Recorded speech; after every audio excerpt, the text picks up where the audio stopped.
আমি খুব খুশি হয়েছি বা, খুব খুশি হয়েছি। কেন? বুয়া বলল তুই নীলের জন্য চা নিয়ে গেছিস।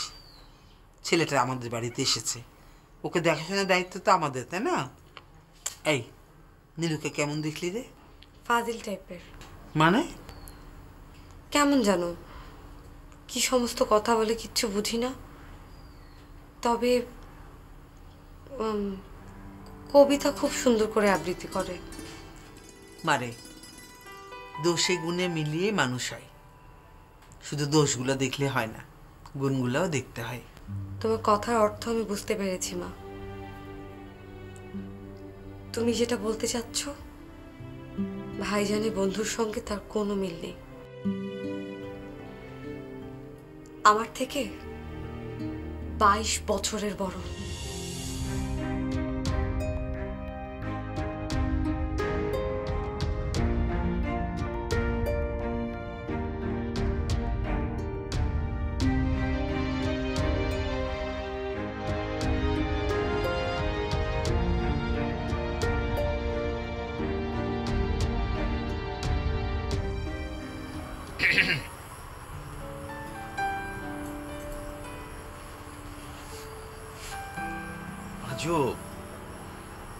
আমি তোমাকে গলা খাকারি দিলাম, তুমি ফিরে আমার দিকে তাকালে অথচ উঠে দাঁড়ালে না কেন? যা বলতে এসেছেন সেটা বলে চলে যান। আচ্ছা, তুমি এত কাঠখোট্টা কেন?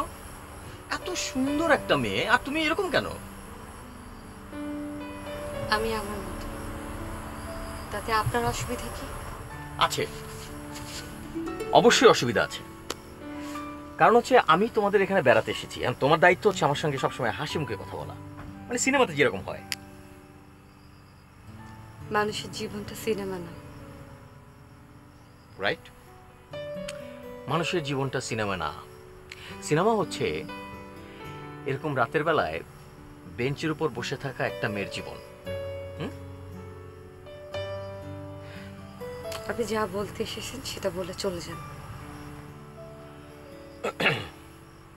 ওয়েল,